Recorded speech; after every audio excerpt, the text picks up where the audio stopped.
Isle of Tobago, which I can do with a trip for sure, just to relax, all right? What the Met Office is saying for our weather for today, they're saying fair conditions will be interrupted by scattered light to moderate showers over most areas. There's a medium chance 60% of these showers could become heavy and or thundery from late morning to afternoon, the usual stuff. This evening will be fair, but for some frequent light to moderate showers interruptions. In the vicinity of heavy showers and or thunderstorms, expect gusty winds.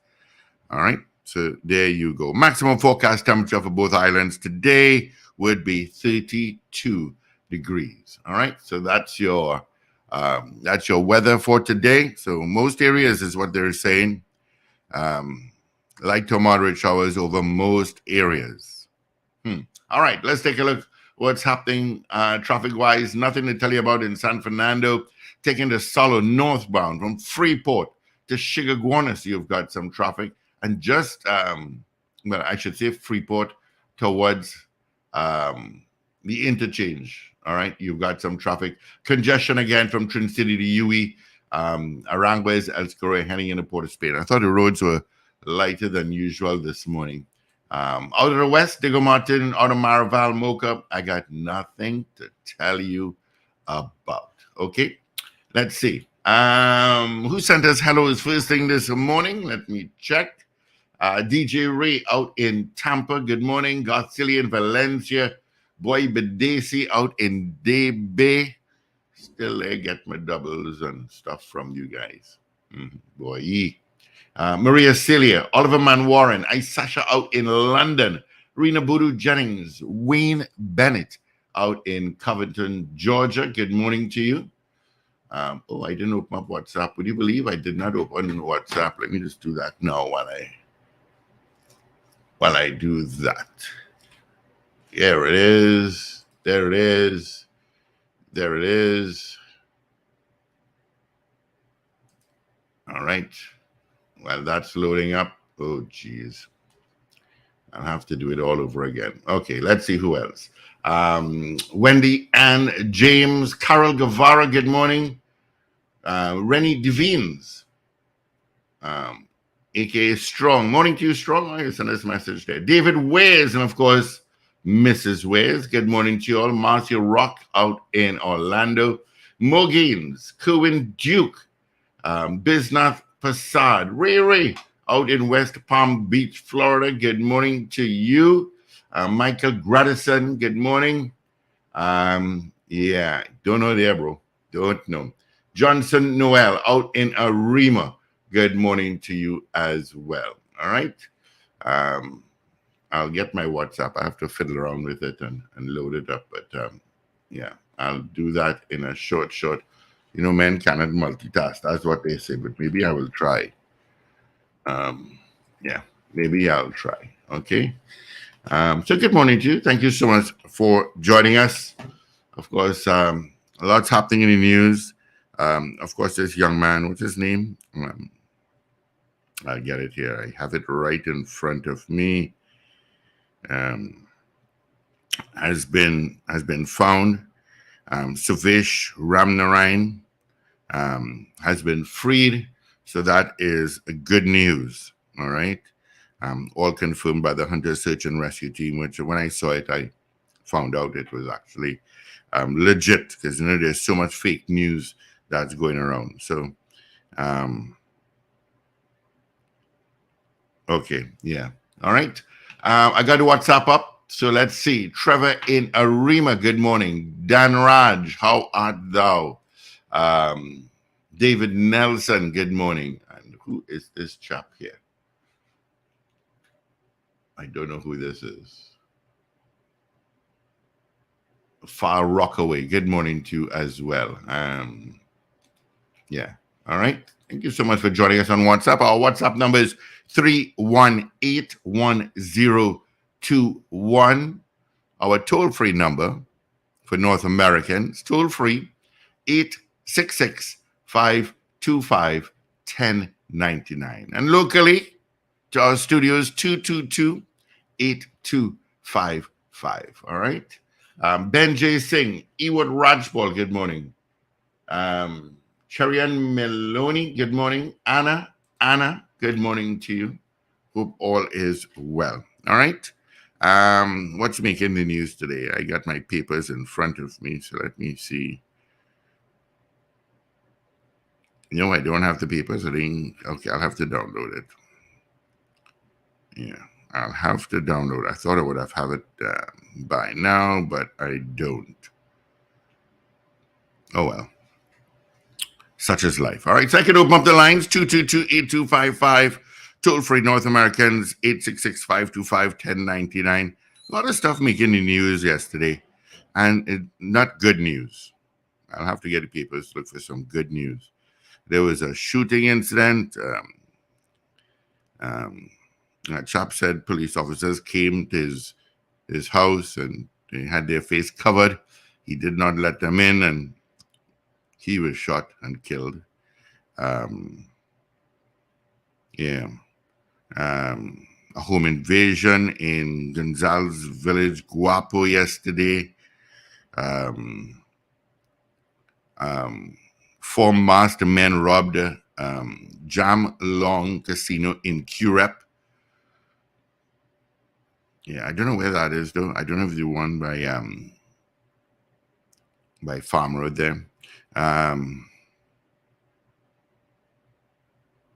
Then there was a shooting. 2 men were shot in San Juan. I don't know, You know, I get these news. A man was chopped during altercation at his cousin's home in Lansmitan, Carnage. Sometimes I just don't want to go through this. But then a young lady and some of her friends went out liming, and she woke up the next morning, on Thursday morning at 10:30, being assaulted. You know, a Bermudez biscuit company delivery drivers were robbed on Tuesday in Port of Spain. They had the Courts delivery being robbed. Now Bermudez. A next individual went and grabbed a chain off Queen Street in Port of Spain on Monday. I think he was caught. It's just, cars being stolen. It's just always bad news. So that's why we try to look for some good news. I do, I do try, and I save it, but I don't get it. It's very tough to find good news. Yeah. All right. So let's take some of your calls. 222-8255. Toll free North Americans 866-525-1099. Let's take some of your calls. Let's see what you have to say until Richard gets in. Of course, our guest next hour, we're going to chat with regarding the U.S. elections would be Mr. Robert LaHunt. So he'll be our guest next hour. Tasman Mitchell, good morning to you. All right, it is Thursday. Whole day yesterday, I was thinking that it was yesterday was Thursday, so it's Thursday today. Just keep that in mind. If you all had a day like me yesterday, where everything was Thursday, I wrote the wrong date and all. Yeah. Okay, so we'll take some of your calls. As I said, until Richard comes in. And I met a guy yesterday. We were having a little convo, and I asked him, who are we getting all these regiment bullets at crime scenes? And he just laughed and shook his head and said, I don't know. I really don't know. He also said that there's rogue elements within that section of the protective services. And I said, well, there's rogue elements everywhere.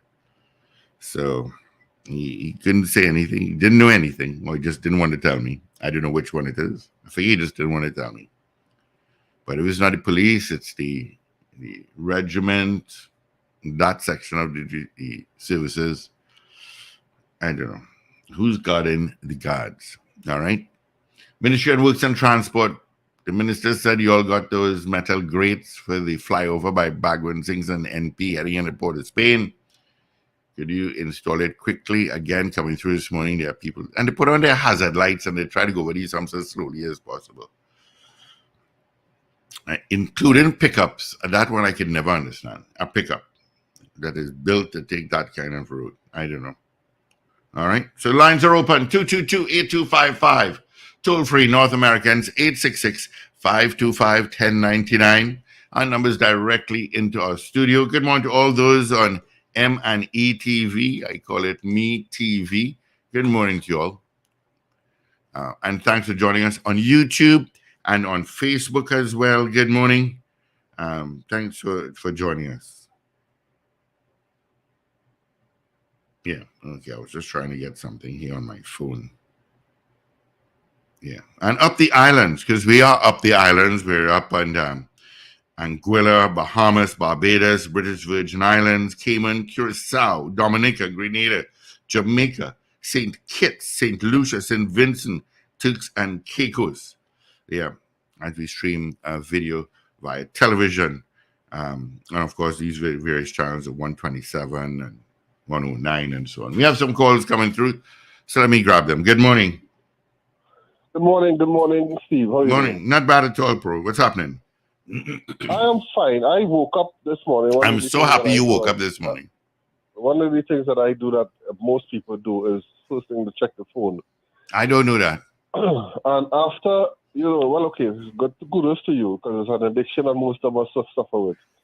I saw a WhatsApp text that is perpetrated to be from the TTPS with full details as to what happened, reference the shooting of this police officer, and what they said initially was a bandit. Come to find out now that it may have been a businessman or his brother or some kind of story that is thing. My problem with that is, and I've been advocating for it for a very long time, is that after something like this happens, especially involving the death of a police officer, we need to get a professional press conference, authorized press conference from somebody of authority, giving us the facts surrounding this tragic situation. We shouldn't be getting information from WhatsApp and don't know if it's fake, don't know if it's real. Up to now, we haven't heard from, I think, not even going as high up as the Commissioner of Police. Something from the corporation, the communications office of the TTPS, giving us some idea as to what transpired involving the death of this police officer. Right? Which indicates to me that police and all don't even care about police. You know, I saw a media. I was trying to find it while we were chatting. I don't know who sent it to me, but it was a police commissioner of one of the islands. And I'm saying to myself, that's what we need here. It was a press conference. Yeah, it was a press conference. I can't remember where it was, but it was one of the islands. I saw it, and I sent it. But you're absolutely right. I don't know why the Office of the Commissioner of Police does not come out and have a press conference. At the location, maybe. A police dead. You know? And Lincoln, to me, in my point of view, that is the problem. WhatsApp is a pain in the butt. Correct. We don't know what is fake information from real information. Correct. You don't know what is what. We have asked for, for the Commissioner of the Company Program. You don't get any response.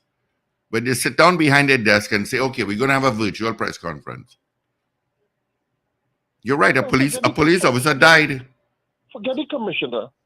Get somebody from the communications department in the TTPS, because clearly the commissioner not good at communicating, so she is a little bit timid of going on to social, especially on the fly programs such as yours.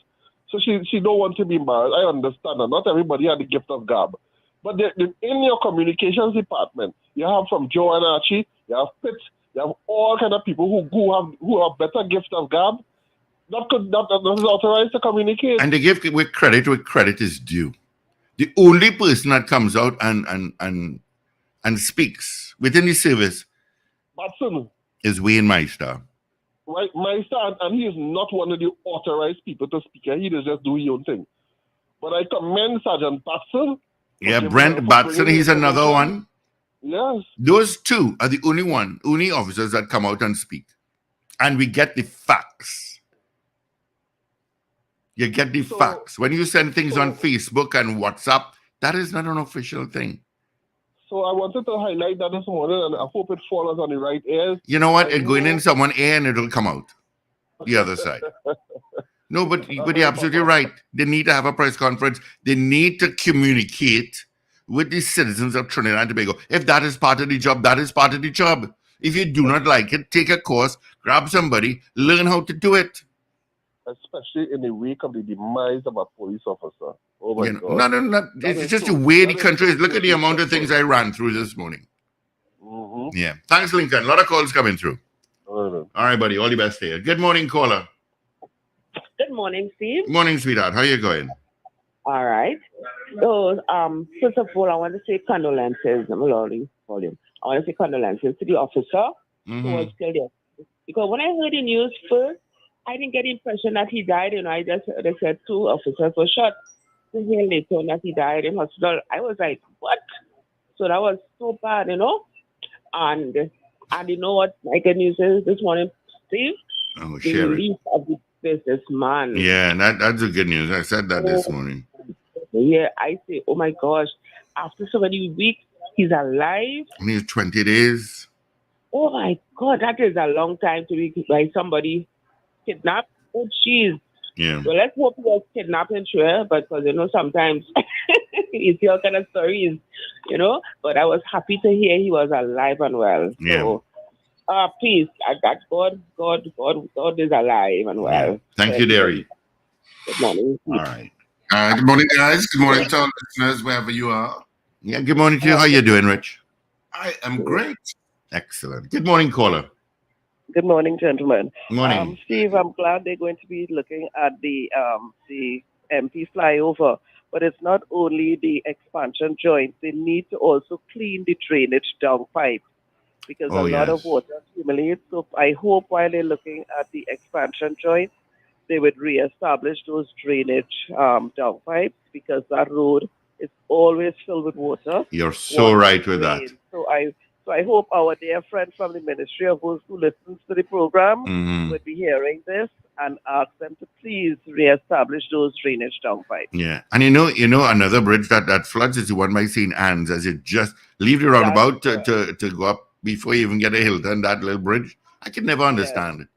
But you have to have the will to get these things done. You have to just identify them and flush them out. Okay, have a good day. You too, sweetheart. Take care. All the best, dear. Good morning. Yeah, morning, Mr. Tisland. Morning. Yeah, Ragoobarsingh. Morning, Mr. Patrick. Yeah.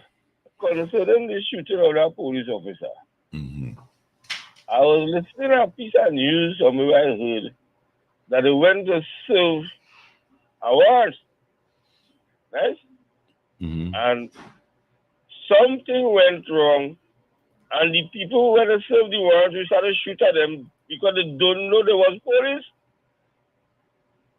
And they had a mask on, and they didn't want to show identification or something like that, I read. So you see what going on now? People don't know who is police and thief now. No, you don't. So you went to serve warrant or whatever with mask on, and only I know clear identity to state all these police officers, real police officers too. Yeah. It's sad, man. Is that what the TTPS is saying? That it was to serve warrants? Well, let me tell you, young man, the TTPS has said the story that you got yesterday was that's an altercation from the day before.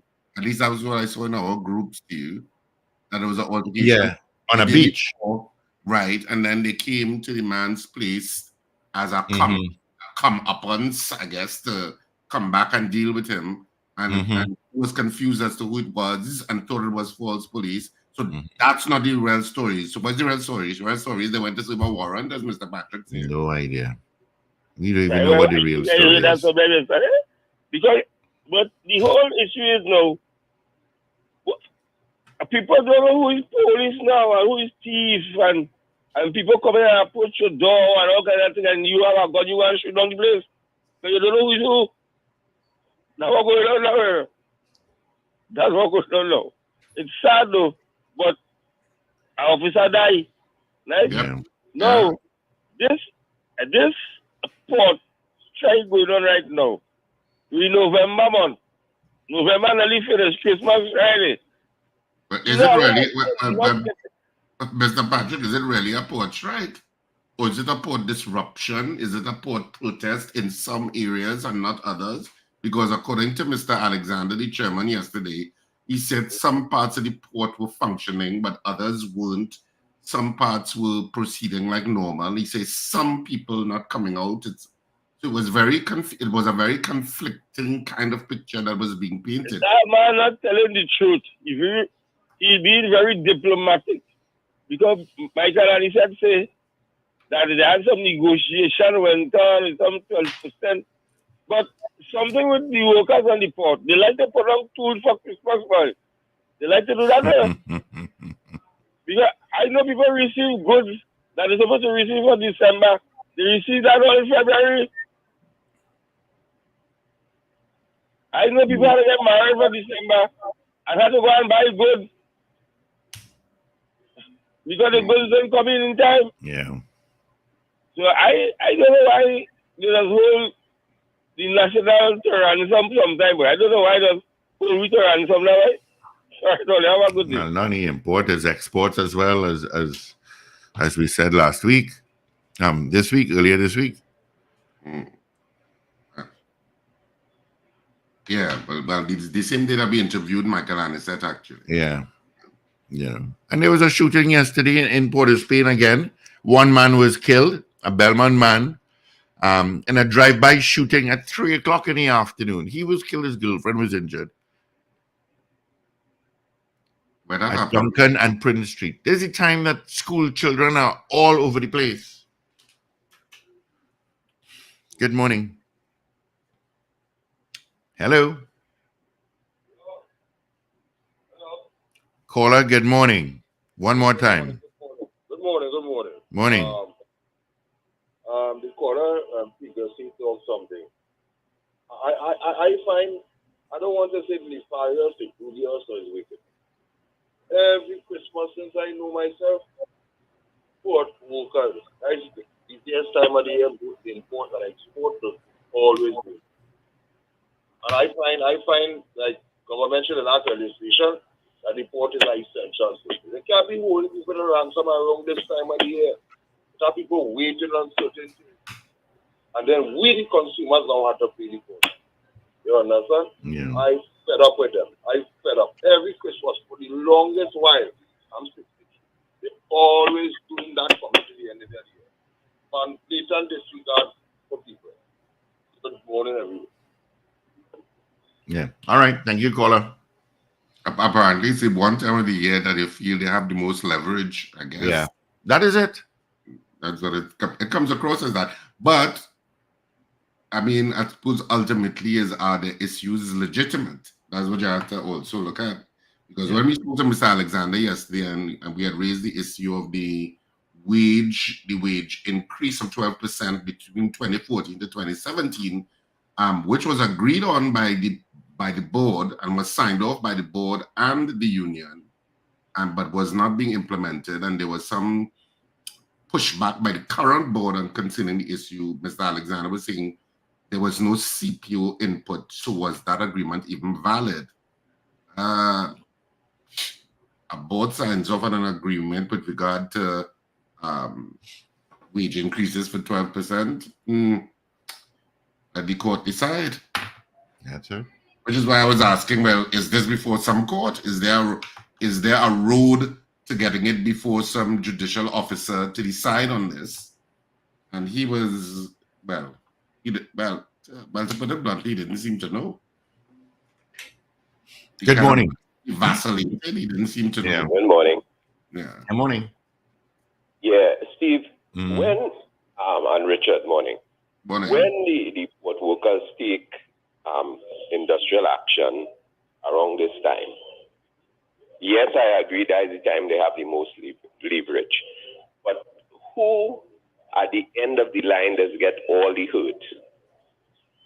The public, right? Because if everything, if the businessmen have to pay more money, they will pass it on. Mm-hmm. So my point is,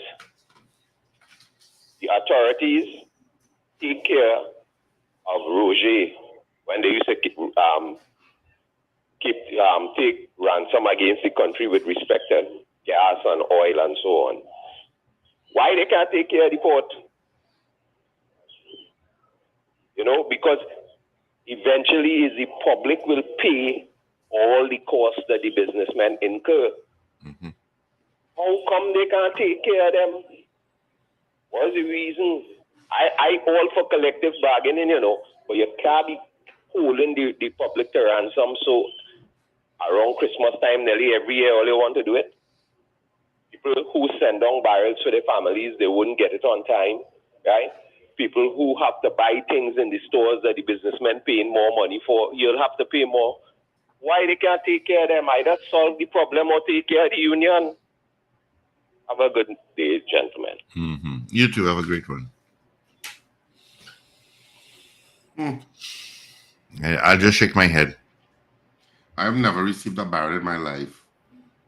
Yeah, me too. I've never received a barrel, but a lot of people.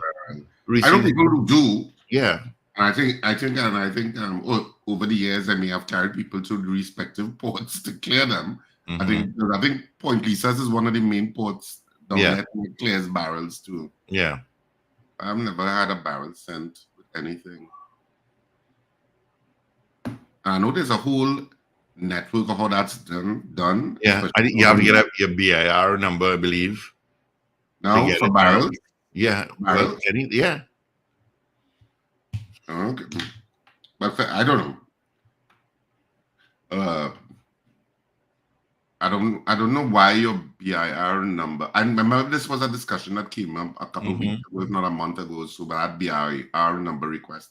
I'm not so sure what the necessity of that is for in terms of shipping. So I don't know. I don't know what that's for. What's the reason for that? I suppose Mrs. R maybe could tell. I don't know. Oh, yeah. Mrs. R could probably tell us. Are you trying to track? You know, I'm always cautious when government starts to get too invasive in terms of certain things, but maybe there's a legitimate reason for that. Yeah. So, Mrs. R, you can call us and tell us.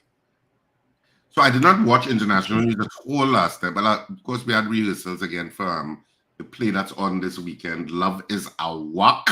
So of course we start this weekend, Saturday and Sunday. Sometimes if we started, we're not starting now. This is the end of theatre for 2024. The final two performances of theatre for 2024 is this weekend on Saturday at 8:30 and Sunday at 6:30. Love is a Walk. And of course we had rehearsals last night, so that went on a little late, even though that rehearsal is old. The rehearsal for this play is like a joy because it's so, you are constantly laughing as actors because people keep coming up with stuff. You know, you contemporize, is that the word, things. So you're always including new little snippets in between it. And sometimes it's so funny what actors come up with. We were still laughing like fools last night. This is going to be two fantastic shows this weekend. People should not miss it. Oh, God, I love this play. As you say that, let us say happy birthday, good to Cecilia Salazar. It's a birthday today. While you look left and look right. No, today is not Cecilia Salazar's birthday. Yeah, I have it here on the infamous Facebook. No, Cecilia Salazar's birthday is in August. Well, it says happy birthday, Cecilia. I don't know. You have a old Facebook page? I have no idea. Or your phone went back in time? Well, yeah, it went back in time. Because it says Cecilia Salazar's birthday. Her birthday is in August. Oh, okay. Today's my good friend's birthday, Renata Mohammed. Come on, happy birthday, Ren. She's out in Bob. Oh, yeah, page wrong. By the way, so I didn't watch international news. That's the point I was trying to make. So I don't even know what the post-reflection of the elections in the United States. I assume there have been a lot of analysis and stuff. and I know some of the House races are still outstanding, and so I know there were a lot of depressed people. Depressed / disappointed people in the United States considering what happened. Yeah. Kamala Harris, Vice President, made her concession speech yesterday. Yeah, and she and President Joe Biden called President-elect Trump. So that was in the news yesterday. But the Democrats lost everything. They lost the House. They lost the election. I don't know that they lost the House. Has that been decided? I know they lost the Senate. Well, sorry, the Senate. I meant the Senate. Sorry. The House was still outstanding. Yeah, the Senate. The House was still outstanding.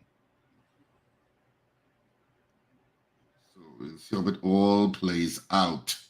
But we're still taking some of your calls as before we get to the newspapers. Yeah. So to talk to the 8255 North Americans. You can weigh in, I suppose, also on how you feel about the U.S. election. 866-525-1099, and of course, people on all the stupid platforms, you know what to do. And you know what is so strange about that? In so many countries, Trump would not have been eligible because of the conviction. Because you're a felon, yeah. Yeah, to go up for elections. That's why the United States is very strange in certain ways. Very strange in comparison to many other countries. And it's it's almost like you could be the most difficult and disturbing human being and still win people over. We live in a strange time, eh?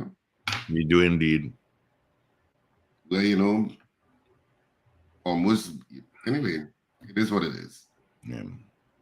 I saw a map, by the way, I can't mention that on radio. We'll get a ban or a letter from TAT. So we'll take some calls as we continue, as we had before. We did newspapers and come up with a poll for today. No clue about a poll for today. Yeah, come up with a poll. No, I can't. That time reach something will come. Oh, okay. As I said, our guest next hour will be Mr. Robert LaHunt. He's across in Ghana at the moment. I did send him the link already, so hopefully he will get it.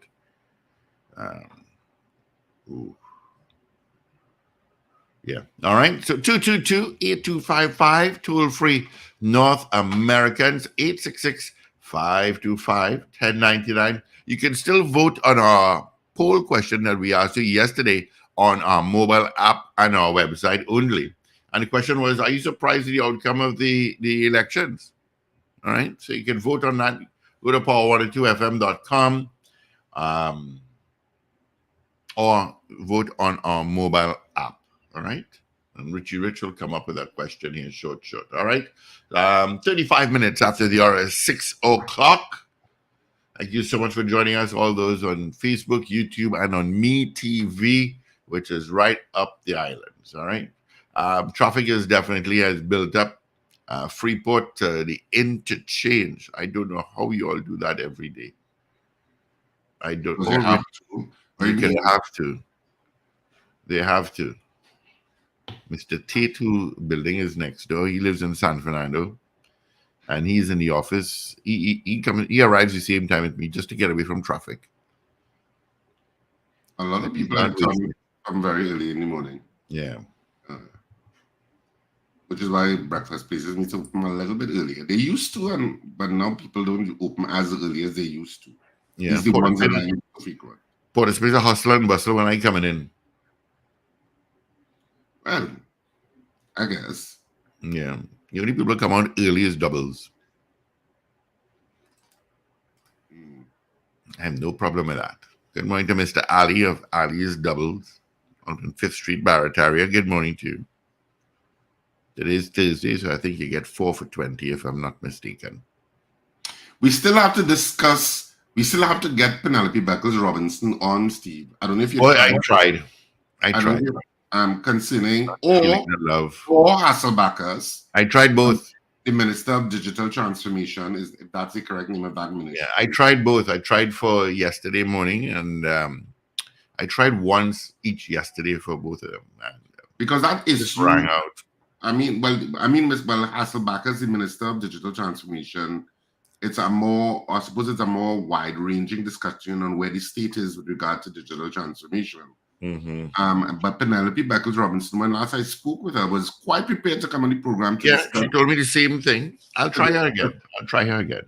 To discuss the connected ARIMA issue, because I know, remember, they did launch it, and you can see that Wi-Fi or that broadband is available in the city center, basically, from the hospital straight up to the town hall, along that main street, Pro Queen and Queen, as it becomes, and Broadway, that area and stuff.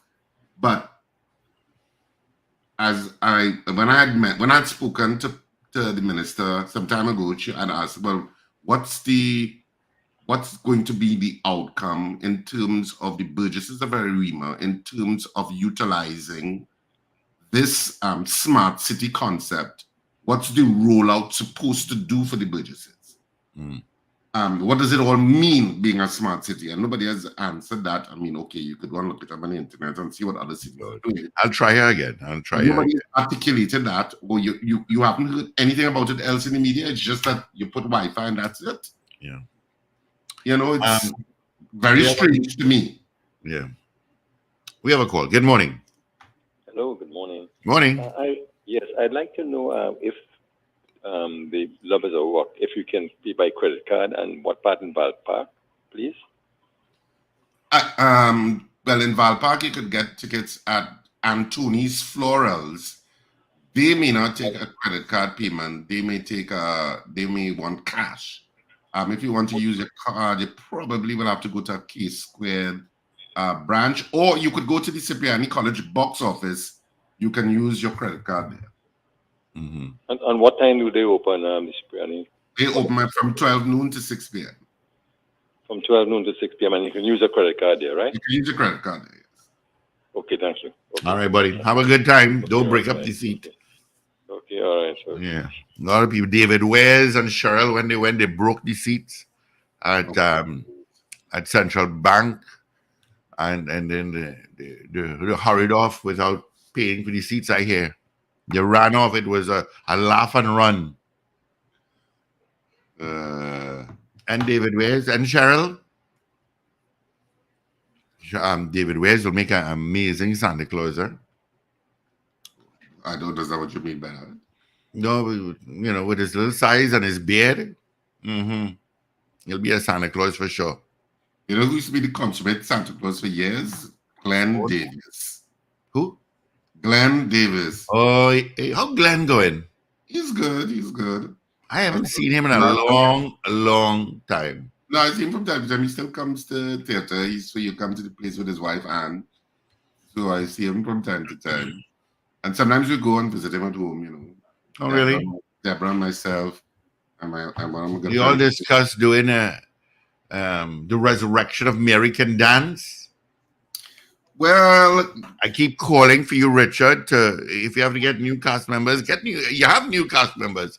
I see some lovely new actors and actresses. Well, if we're doing the 25th anniversary, because it is the 25th year anniversary celebration of American Dance, if we're doing that 25th celebration, we want to do it as much as possible with the original cast. But, some cast members may have to change. But we will see. We'll see. I'll be in the front row. We are looking at the possibility of doing it. Thanks to me, I'm sure. We are looking at the possibility of doing it in January. Really? Because of the 25th year celebration of it. The 25th year is actually this year. So we'll be a little late as we go into 2025. But in terms of the 25th year, a quarter Let me tell you bring that play back. You will have sold out houses in every venue you go to. Every venue will be sold out. And I always talk about doing, which I think I have said before, I've always thought about doing. I remember last time who I spoke to, was it Northern Fullerton boy? I can't remember.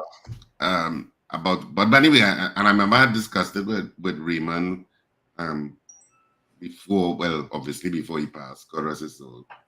And that is now a lost case. that I was thinking of moving. If you're moving to a younger cast, to make a big thing about it, like a reality TV show, where you I called like Finding Mary, and it's a reality TV show where the current actresses who play the roles are the judges, together with one or two more, and you have a whole stream of young actresses and actors coming to replace all the current actors in American Dance, but make a big whole reality TV series. You should do that.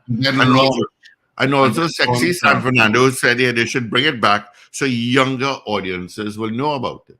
She's absolutely right. Yeah, it was 25 years. 25 years. Isn't that amazing? Yeah. I mean, I went to that play when I was like, 4? But anyway, should I get into the newspaper, Steve?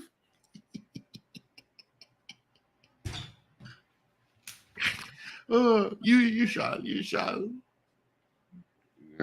you thought that was funny?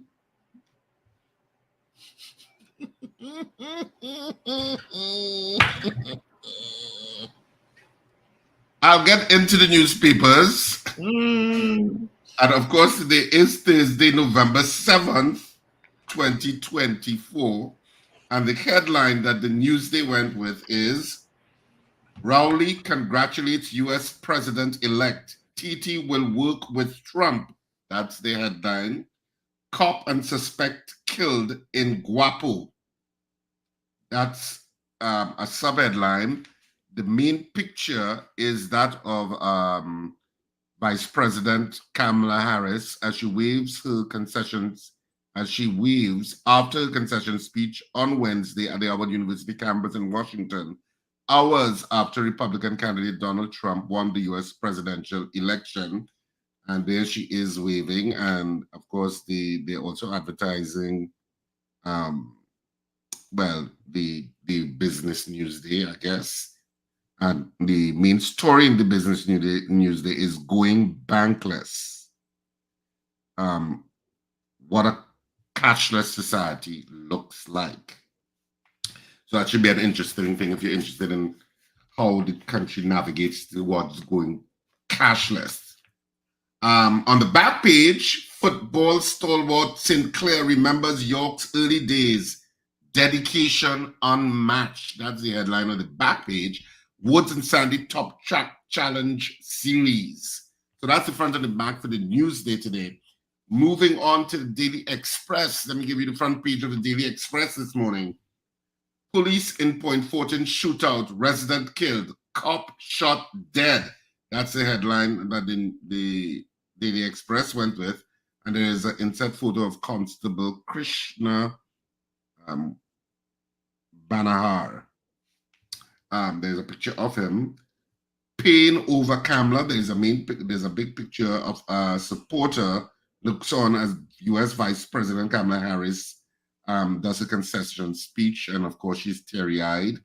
Trump's stunning comeback, and after 25 days, kidnapped businessman released, which was good news yesterday when that story broke.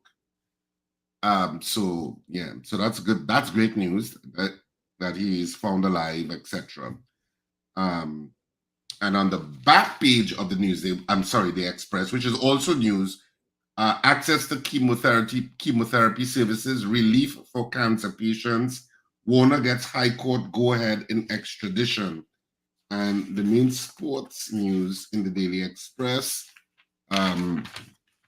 Narayan effect, retired star making mark off field with Red Force, and Bing marches into double semis. Former Barbados all-rounder Williams loses battle with cancer. Sad story. Our condolences. And Champ beats Fraser in World Series. So all of that is some of the sports stories and main stories in the Daily Express this morning. Moving along to the Trinidad and Tobago Guardian. The main headline, Trump again. TNT ready to work with new U.S. president-elect. Well, what else can you say? But you have to work with the U.S. president. You will say, but you're not working with him. You could say that. Yeah, of course you have to work with him.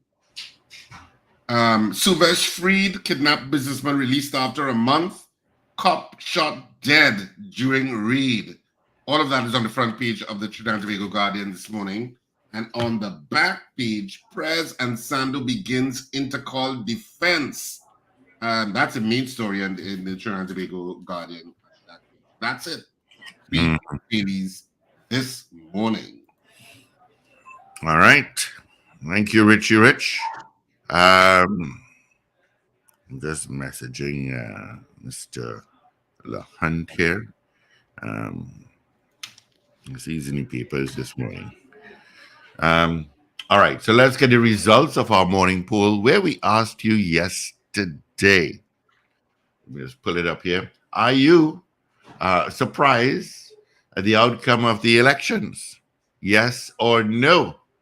Let's see. Few results. Let's see. 85% said no. 85% said no. Wow. Okay. So, Rich, your brain working this morning to come up with a poll. Shall we? There he is. Put his glasses on. He's writing. He's putting yes and no's. Rapid fire, I agree with you. I still don't think Trinidad and Tobago is actually ready to be a cashless society. No, I don't think so. Why? Why you say that? I don't think we're ready. In the States, you could board a bus using your phone. I'm saying, but why would you say that? I don't think we're ready. But in what sense? What do you mean? From the infrastructure going into the citizenry, I don't think we're ready. Good morning to Hillbench. Yeah, okay. Michael Robinson in Yokohama, Japan. Good morning to you. Hope all is well. So I'm linking the poll for this morning back to prospective Trump presidency and what it means for the Trinidad and Tobago energy sector, because of course you have the Dragon Field and stuff like that, which is with the cross-border gas fields we have in Venezuela, for which we have gotten some OFAC licenses out of the U.S. concessions for periods of 2 years, again with the sanctions with regard to Venezuela, where the current U.S. government has agreed and given us licenses and some major companies, I think Shell, to operationalize and monetize the agreements between Venezuela and Trinidad and Tobago. So, in an era of a Trump presidency, this is my question this morning, do you think that a Trump presidency will be bad for the TNT energy sector? Yes or no? Good question. So do you think that a Trump presidency will be bad for the Trinidad and Tobago energy sector? And of course, we are pretty much still an energy economy. So what do you think? Do you think it's going to be bad? Yes or no? 222-8255. That's our telephone number for those in Trinidad and Tobago. If you're in England, you have about 868 before it. For those in North America, toll free 866-525-1099 via WhatsApp at 318-1021. All right. Good morning to GNC Auto Security. David Nelson says yes. All right. Hillben says no. All right. Ruben is typing it up. I can see it on his face. So do you think that a Trump presidency will be bad for the Trinidad and Tobago energy sector? That's our poll this morning. What says you, listeners and viewers? Marshall Rock says no.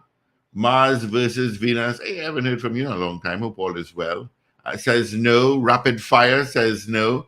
Keegan Barrett says no. Rennie Devines, with AK Strong, like me, says yes. Marvin Connor says no. Esther says no. Let me just send this to Shane. Right. That's what I do. Let's see. Val says no. I did Esther already. Good morning.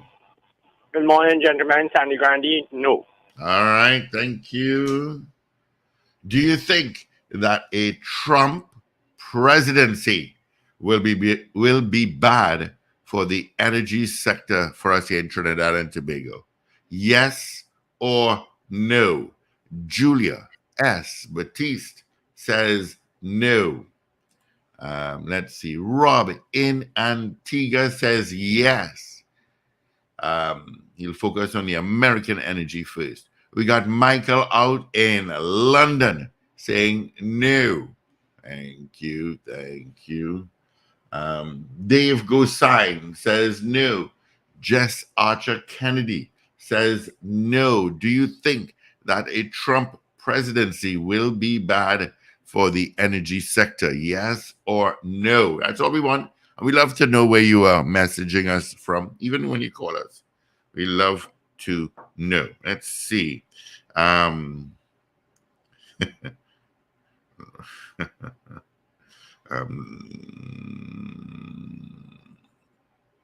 222-TALK, 222-8255, North Americans, 866-525-1099. Absolutely toll-free to you, North Americans. And of course, people on the web and the app, streaming platforms, you know what to do. Good morning, caller. What's your vote? Hi, morning. Stefan from Mondiablo. No. All right, Stefan. Thank you. I have another message here. The drilling is taking place in Trinidad waters, so it shouldn't be an issue. Well, the issue is that you have an agreement with the Venezuelan government. That's the issue. That you need some level of legal interaction with them. And there is a ban, of course, on having any trading relationships and etc. with the Venezuelan government as a result of, well, you know, I don't have to give you the whole international background to the story. So that's the issue. For us to even drill on our side, we needed the U.S. license, the OFAC license, that gave us permission to bypass those sanctions. That's the issue. All right. Do you think that a Trump presidency will be bad for the energy sector? Yes or no? All right. Michael Robinson out in Yokohama, Japan says no. All right. WhatsApp at 318-1021. Lorna, morning Lorna, Indy, and of course Kali says no. Thank you. Morning, Indy. Emmanuel out in Fort Lauderdale says yes. Thank you, Emmanuel. Did that. Do you think a Trump presidency will be bad for the energy sector in Trinidad and Tobago? Yes or no? That's our poll this morning. 222-TALK, 222-8255. North Americans, 866-525-1099. Absolutely toll-free to you. And of course, people on the streaming platforms, you can send your votes via the messaging portals there. And if you're watching us on M&E TV and of course, listening to us on smart devices, you can WhatsApp us at 318-1021. Of course, put the 868 code before that, depending on where you are. 318-1021. Do you think that a Trump presidency will be bad for the energy sector in Trinidad and Tobago? That's our poll this morning. All right, let's see. Lystra Lodge. Okay, morning to you, Lystra. Boswell John says yes. Vincent out in Birmingham, UK. Yes. Dangerously so. Okay. All right. I did Boswell John. Do you think a Trump presidency will be bad for the energy sector? Yes or no? Vote. Call us. 222-8255. North Americans, 866-525-1099. Yeah. All right. Numbers directly into our studio. Yeah, I mean, the last president, U.S. presidency of Trump, if you could go by that, he so many times came across erratic in his decisions, almost borderline chaotic.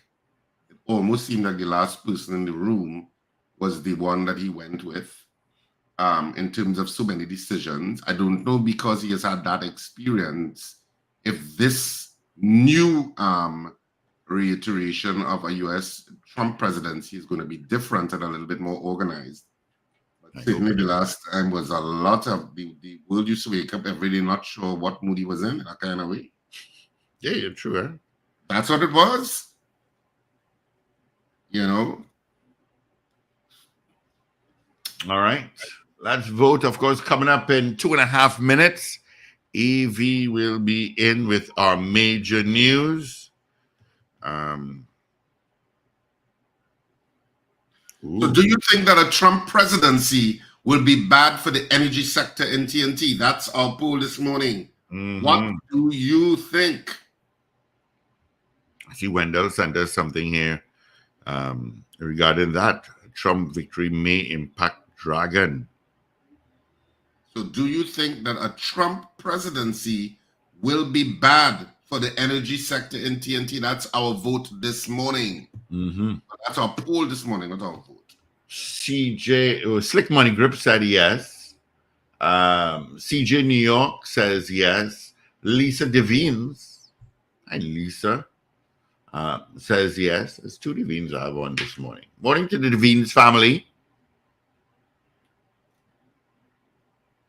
Rennie and I have Lisa. Okay.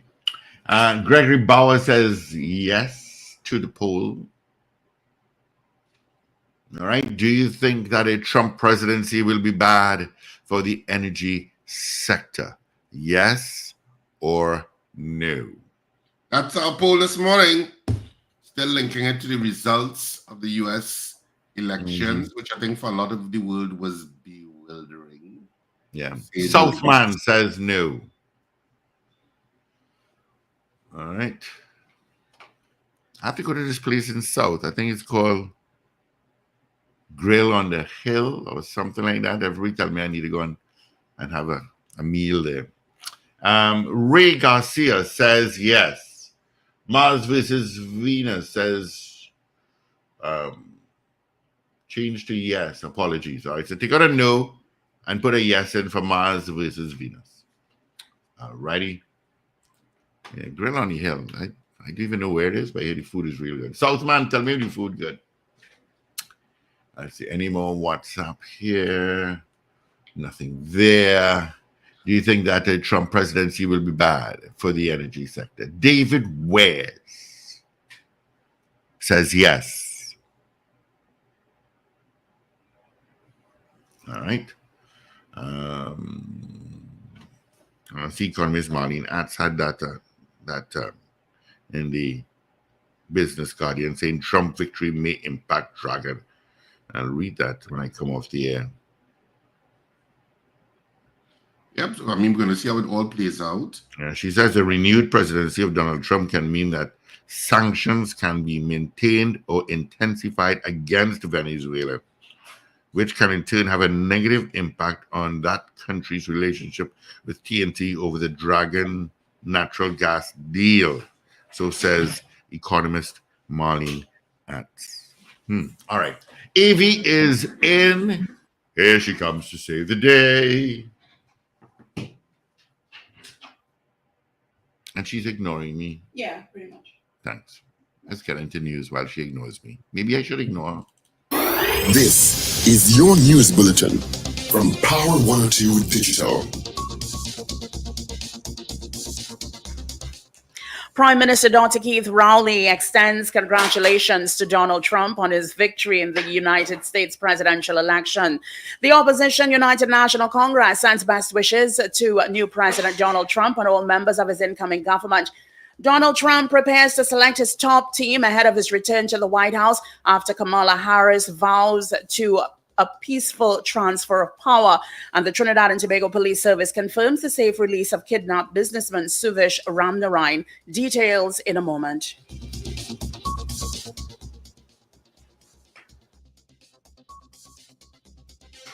This is News 2, 7 o'clock on Power 102 Digital. I'm Avril Sindel Bab. Good morning. Prime Minister Dr. Keith Rowley has extended congratulations to Donald Trump on his victory in the United States presidential election. A letter sent to the new United States president said on behalf of the government and people of Trinidad and Tobago and on his own behalf, he wished to extend sincere congratulations to Trump's victory. It said the people of the United States of America have spoken in a clear and strong voice, and Trump's success reflects their trust in his vision for the future. In the letter, the Prime Minister added, quote, "The Republic of Trinidad and Tobago and the United States of America share a long and enduring relationship founded on deep ties across many sectors, including trade, security, culture, and people-to-people exchanges," end quote. It noted that TNT looks forward to further strengthening cooperation in the years ahead. The congratulatory letter ended by saying, quote, "I have every confidence that under your stewardship, the relationship with the Republic of Trinidad and Tobago and the wider Caribbean community, CARICOM, will continue to prosper," end quote. Prime Minister Dr. Rowley said he looked forward to engaging with the U.S. president-elect in the coming years to deepen the dialogue between Trinidad and Tobago and the United States of America in furtherance of common goals and ideals. The opposition United National Congress sent best wishes to President Donald Trump and all members of his incoming government. This was done as the UNC extended congratulations to President Donald Trump on his election as the 47th President of the United States of America. Political leader of the UNC, Kamala Persad-Bissessar, asked for divine help to guide the new president and his members with wisdom and strength as they navigate the immense domestic and global challenges of governance. She said the American people have decisively chosen to return him to the path he began 80 years ago, affirming the progress, stability, and policies that he championed in his presidential term from 2016 to 2020. UNC claims President Trump's victory speaks to his inspiring resilience and commitment to the American people. It said that he survived assassination attempts, political persecution through the weaponization of the justice and financial systems, and years of personal attacks, but he never wavered in his love for the United States of America. Donald Trump, meanwhile, is preparing to select his top team ahead of his return to the White House after Kamala Harris vowed a peaceful transfer of power. In her first speech since losing the election, Harris told supporters, "I know many people feel like we are entering a dark time, but for the benefit of us all, I hope that is not the case." In a decisive victory, Trump won 5 of the 7 battleground states and is ahead in the final 2 yet to declare, Nevada and Arizona. But we must accept the results of this election. Earlier today, I spoke with President-elect Trump and congratulated him on his victory. I also told him that we will help him and his team with their transition, and that we will engage in a peaceful transfer of power.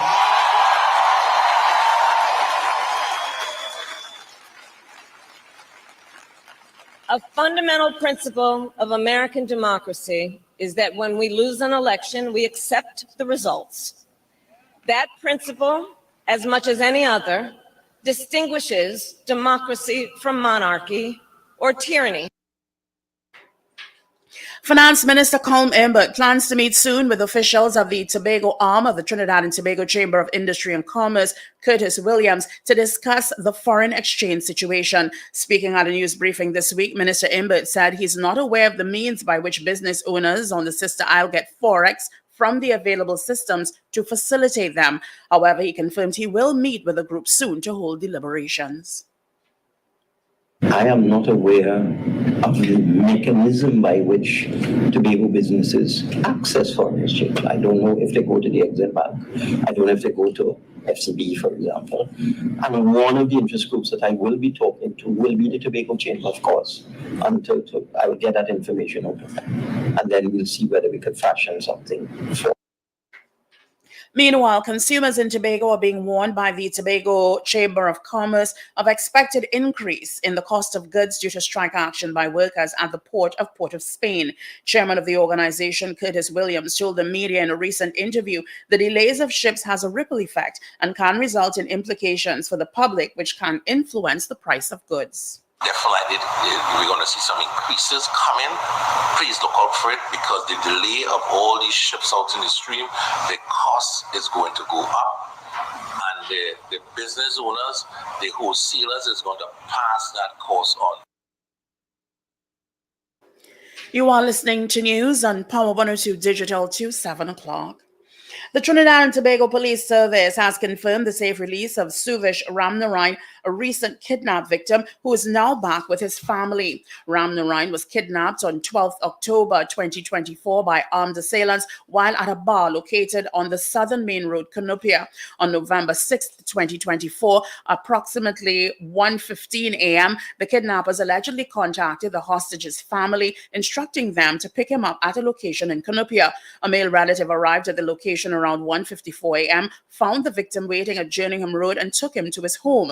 The family contacted the anti-kidnapping unit and Sergeant Dulat and his team promptly transported the victim to a medical facility to receive medical attention. He was examined and subsequently discharged. He is reported to be in good spirits and has been advised to rest at home. He has also been referred to the Victim and Witness Support Unit, where professional counseling will be available to support his recovery. The TTPS assures the public that investigations into this incident are still actively being conducted by a team of officers under the supervision of DCP Martin, ACP Simon, and officers from several units.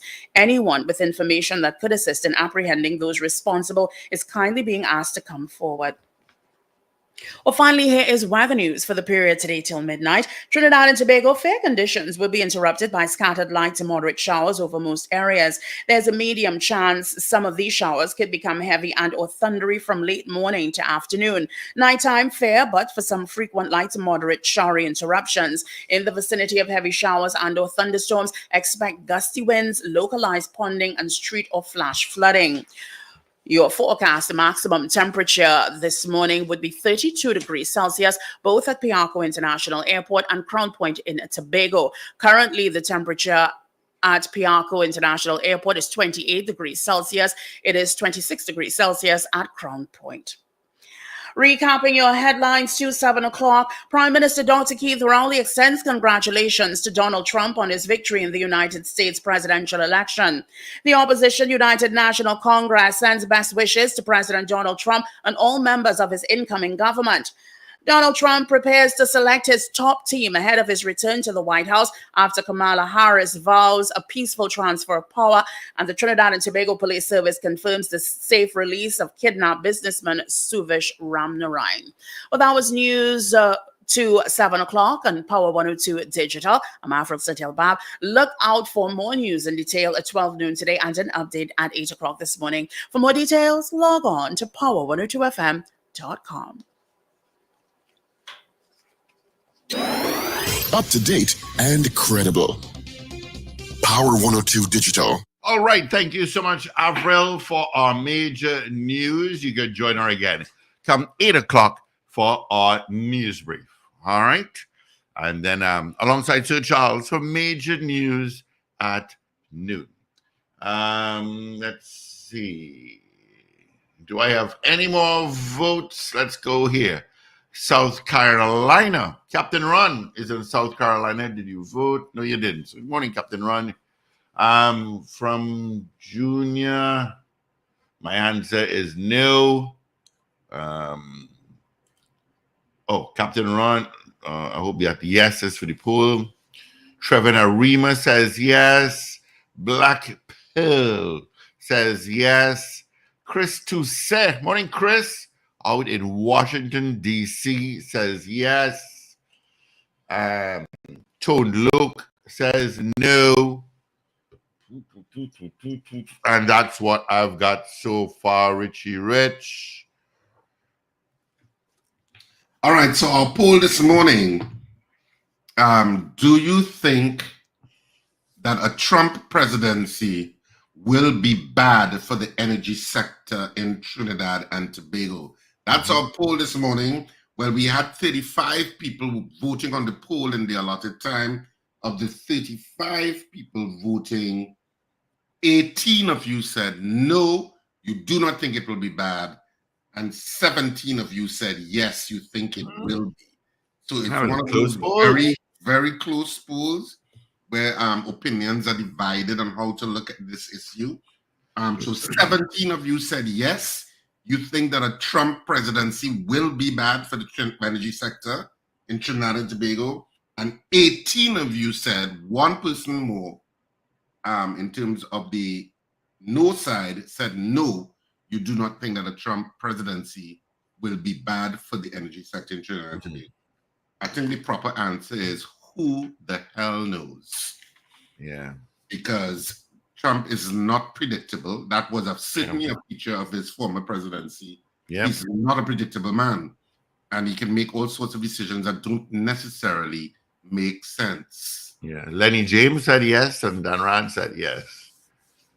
They went through WhatsApp. Agent just sent it. But I just give you results, right? Yeah, yeah.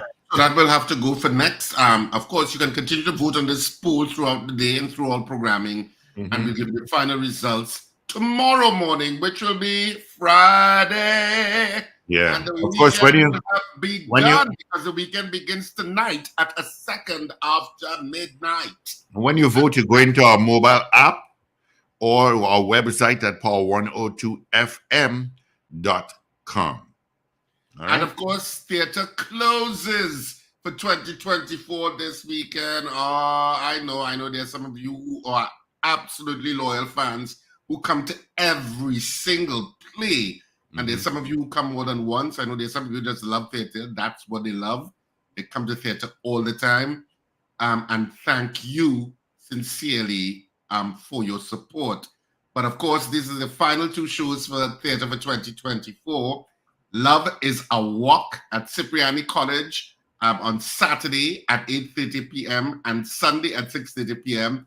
Tickets are on sale already at K Squared Fashions in West Mall, K Squared Fashions in Eastgate, and K Squared Fashions in Brentwood Mall and Chagonas for those of you in that area.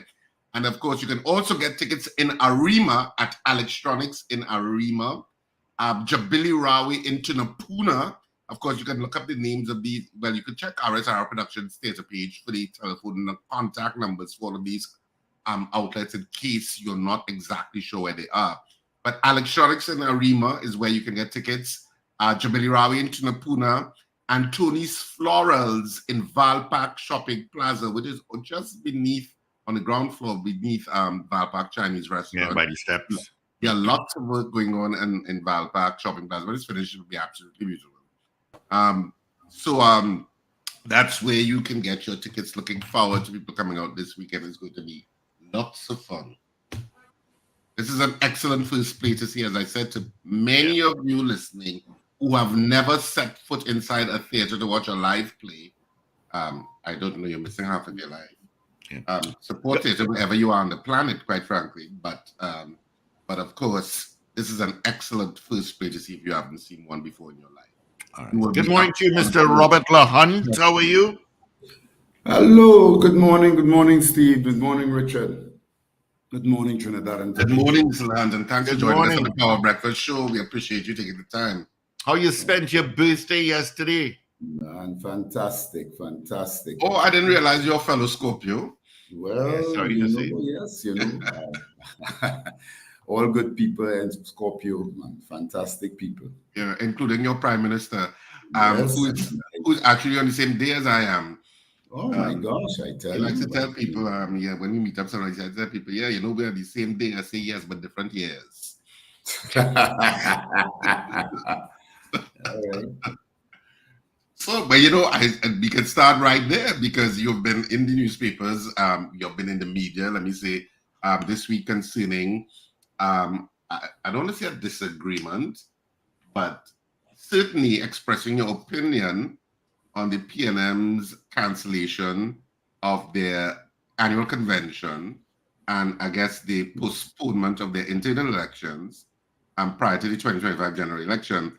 And you have espoused a view that you felt that the general membership should decide on whom the leader should be to face the polls in 2025 rather than it being decided by a clique within the current PNM administration. Of course, Dr. Rowley basically said, he said very diplomatically, mind your business. But what's your take? What's motivating you to speak out? Because oftentimes PNM people don't really speak out much publicly. Well, again, I mean, I think that as a member, any member of any organization, be it a political party or not, you have a responsibility to ensure that the Constitution, and you have a responsibility if you see something that is happening to speak out. I think that is the role. There's a role for a leader in an organization, but there are also the roles for the general members to also speak out. So, I mean, I think I'm only following my leader, my illustrious leader, by speaking out on matters that are considered to be important. We all could have value systems to determine what is important. To me, when I spoke out originally, and my simple address was simply saying that the General Council, the cancellation of this election, which I consider to be very important, which had implications for our screening committee, etc. And a lot of planning went into a convention, a date that was set way early in 2024, in which a lot of party groups and a lot of constituencies went to great pains in organizing, and simply getting a memo stating that it's cancelled was not good enough, especially when the Constitution was clear that the person to cancel the convention was the the General Council. And that really is all I said. I felt that all that needed to therefore go to the General Council, right? And an explanation needed to be given. I mean, if that calls me speaking out, and I'm again speaking out publicly against something within the PNM, as a member, I am not a member as a member of the executive. So the only way you could make that view known is by saying it. But if I may interrupt you, part of what you said, as quoted in the media, I mean, let me quote directly. You could correct me if they quoted you wrongly, which can happen. It is the responsibility of the membership in any democratic system to not just assume that the leader will not do anything outside of the traditions and constitution of the party. They must police and ensure that it is so to do. Otherwise, it will facilitate the slippery slope of dictatorship. Now, that's some strong words. Well, I mean, but I mean, let me ask you: do you agree with that or not? I mean, I think it's no. I mean, in principle, I think constitutions matter. And exactly, and I mean, I just think that there is I just listened to a very powerful address by Mia Motley at her convention, and basically she was recommending to her members to do the same. You got to speak out. I mean, you have to. If something is not happening, that is the role and the responsibility of members. As I said, the leader and the leadership and the leader has a role and responsibility, and the members also have a role and responsibility. Just as citizens in a country. I remember one of my mentors, Mr. Harford, he coined a phrase, and I heard it in here, where you need to move from spectators in your country to be citizens. It's really the same thing. I mean, there is a rule to speak out. If you don't, and you blindly follow your leader, or you just simply say, listen, this is my leader, he knows what to do, or he tells you, listen to me, trust me, and you said, okay. Yes, I think you have to decide as a person when you are going to make those decisions, but you cannot abdicate your responsibility totally, because you are then going to be supporting a dictatorship where one person has the right to say, to determine what is right, what they feel, and all you will then end up doing is following blindly.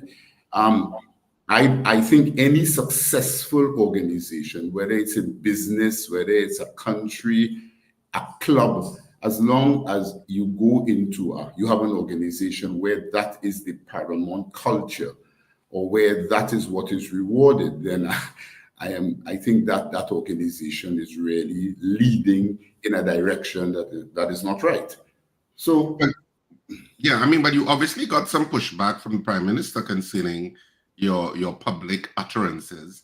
Have you gotten any pushback from other members of the People's National Movement? Because the People's National Movement, a lot of the times, is pretty, how should I say, pretty disciplined, I'll put your words disciplined in inverted commas, about not publicly criticizing decisions that have been made. Whether that's healthy or unhealthy, I'll leave that up to people to decide. But a lot of the times, you don't get much dissent coming out publicly. Sometimes you do, but not often. Has there been other pushback from other members of the party? I think the concept, listen, I think there's no problem with the concept, and I think you have seen other members, Jennifer Batiste, Freddie Ferreira, all speaking towards the concept. And my WhatsApp messages are flooded with people who have acknowledged what it is that I've said. And again, I recognize that the PNM is a very disciplined organization, and of which I am a very disciplined person too. I have been a member of the PNM for a very long time, and I don't ascribe to every matter, whether it is material or not, that you will decide to object and speak up. And there are organs within the party for that to happen. However, there are times that it requires for you to speak up and to make your point known. And that should always also be encouraged. I mean, one of the reasons why I have always admired Dr. Rowley was because of the fact that he was one who held very firm and strongly to that position of speaking up, and have called upon members at times to speak up, right? When they believe matters are not happening, and you must always put country before party. So I am very proud or very happy to be what I was deemed the bellwether, to be carrying or saying or carrying the fight. I don't see it as a fight, or really just simply saying that I think the membership, one, the constitution needed to be followed. Two, that it needed to go to the General Council, by the way, of which when I spoke up, it happened. And three, I do not think going to the General Council and just saying, trust me, is an explanation. I think you deserve to give the General Council a little bit more information as to why. Yeah, but let's go down to why. Why would a decision like that have been made, though? Because you have enough time before the general election, and of course you are in control when you call that election date within certain parameters. So what do you think would be the reason for the decision by the upper echelons of the People's National Movement for deciding to cancel that general membership meeting, that annual convention, and the internal elections? What do you think would be the reason for that? You know, I think the prime minister, Dr. Rowley, recently gave an interview on I think it was on Sunday, of which I saw that I was also mentioned. But I think he gave a reason as to why it was. I found it a little bit strange that at 2 weeks ago or 3 weeks ago at the General Council, it was strategic reasons, and then it was all said in an interview as to the reason. I mean, I read Jennifer Batiste's position on it, of which I understood fully. And therefore, I think, you know, there have been actions, there have been statements, there have been positions that the Prime Minister have been doing, cancelling this election, putting out in the public domain the conversation about him wanting to leave, and putting out in the public domain this idea of the Prime Minister and the political leader being different people.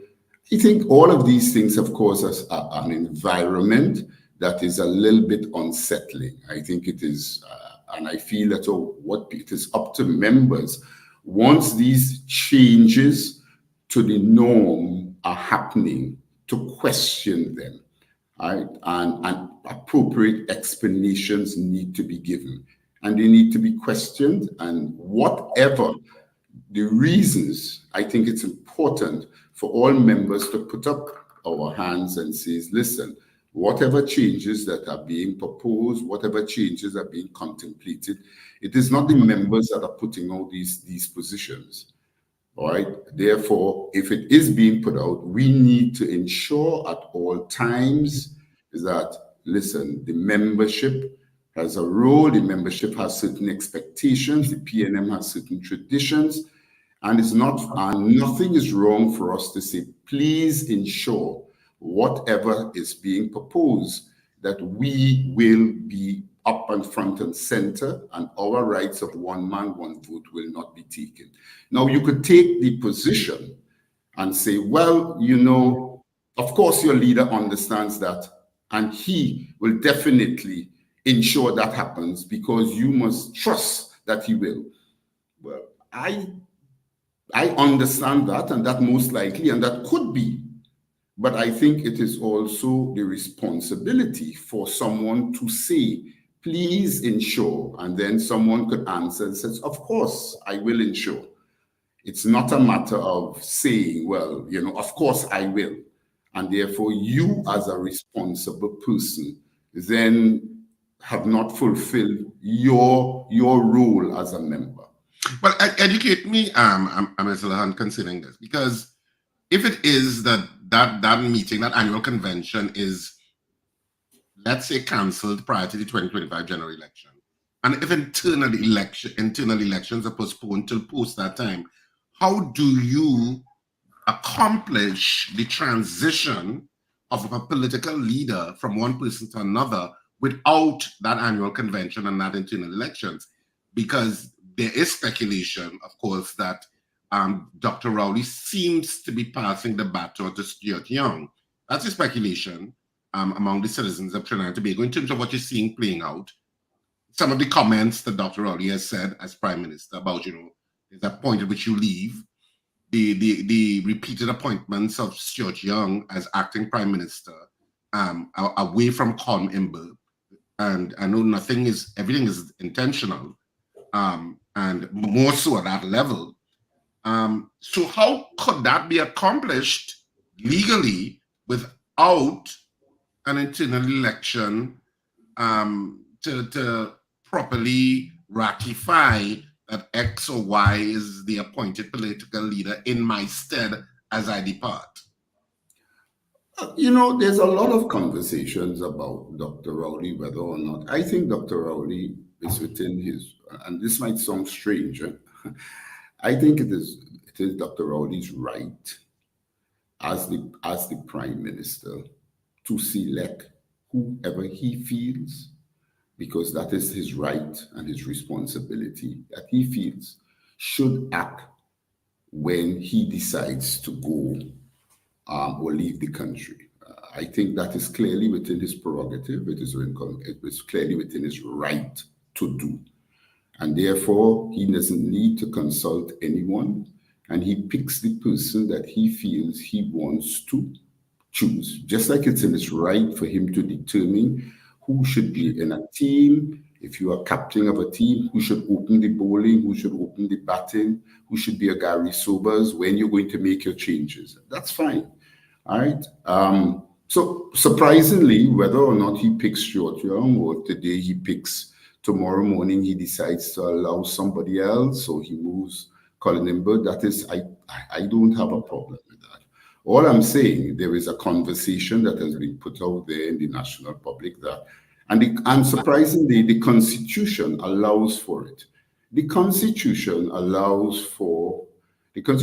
is set up in a manner, and I'm not trying to be a legal luminary on this matter. I am not trying to be a QC or an SC, because I am not. But the Constitution has taken into consideration party politics.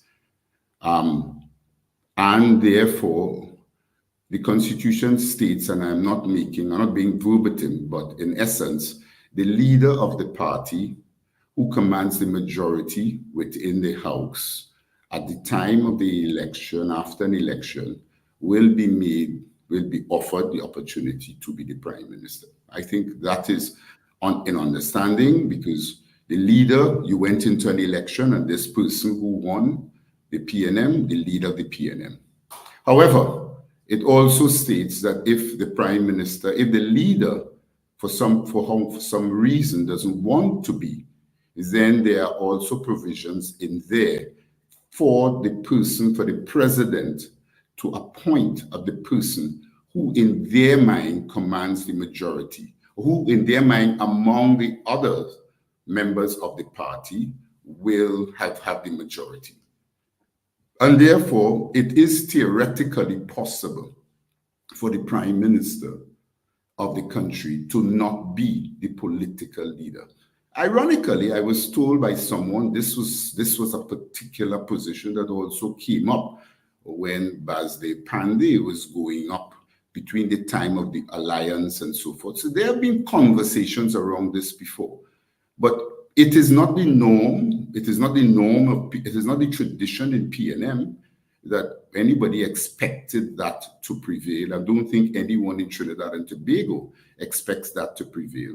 And therefore, if that has to happen, the president will have to, I suspect, if among the people who won, the 22 members of parliament who win their seat, if they feel that they would like to select someone else because the political leader chooses not to be that person, then I will think that the members of parliament who are who make up the majority, they will be the one to select someone among themselves, and that person could be appointed the prime minister. Well, I mean, yes, I understand all that you said, and yes, you are right, and that's how the Constitution frames it.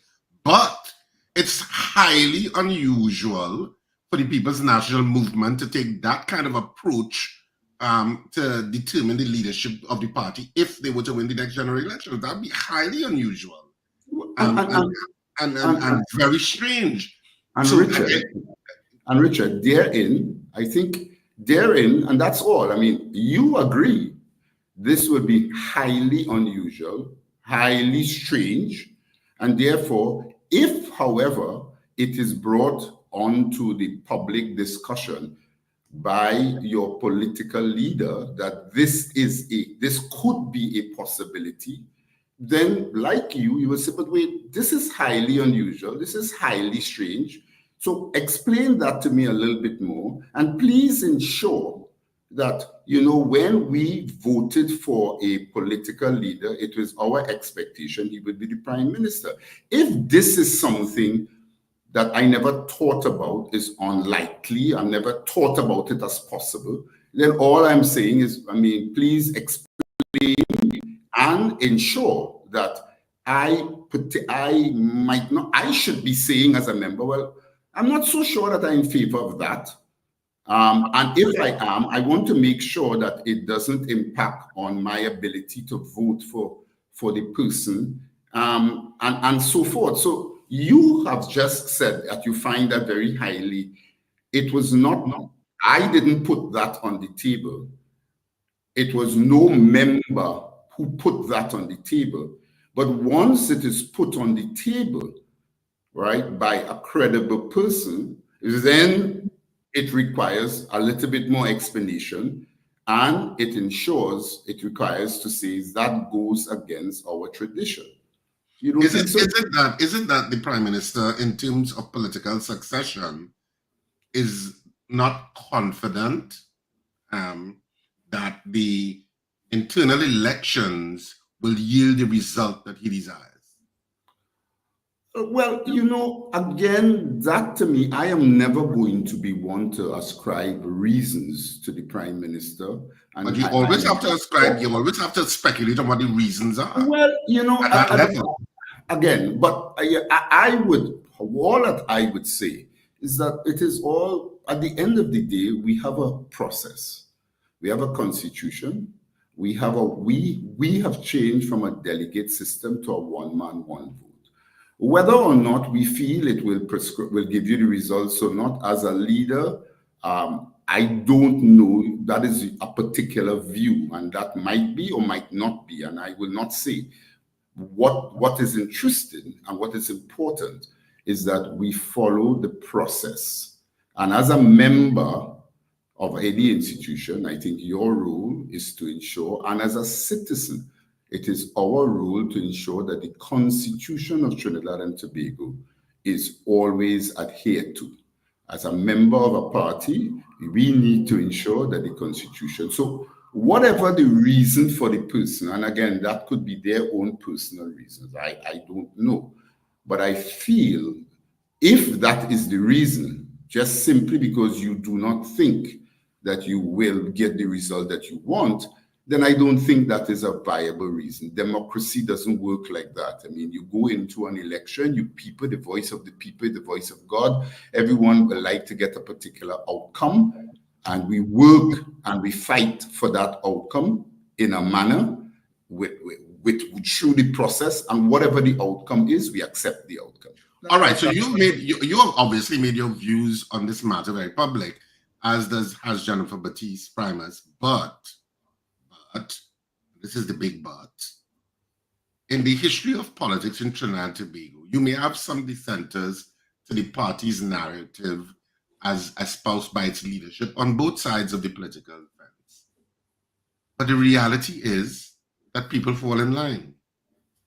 That has been our history, especially, and I'm not talking about coalitions, I'm talking about steadfast, singular parties.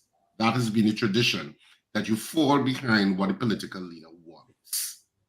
And people who criticize or raise objection to certain decisions of the political leader are often outliers. But generally, the current membership in terms of the elite of the party, in terms of those in cabinet and those who appointed MPs, will remain silent. They're not going to rock the boat because they're vying for positions of power. And so they're going to be quiet about it. So pretty much, would I be right in saying that it's a fait accompli? You can have objections from people like you and saying, oh, constitutional norms, dictatorship, and all of these words flying out and stuff like that, which may very be very legitimate from an intellectual analysis point of view. But from the core emotional point of view, there are plenty of PNM people listening to this thing. They fall in line. Dr. Rowley say A, they say A. Now, there are some that will say, I'm not so sure about that A, you know. But I pretend they're saying it. But they're ready for it. But I have some in front that saying A. So how does this change anything? Because I don't know that if he says that's how they are going to approach it, is there any practical reason in terms of the history of politics in Trinidad and Tobago that you will see that decision will be changed? Well, Richard, you know, I think as a country, we all go through political maturity, and what you have described it might be, but I think it is a responsibility of all of us, all right, to make their own decisions.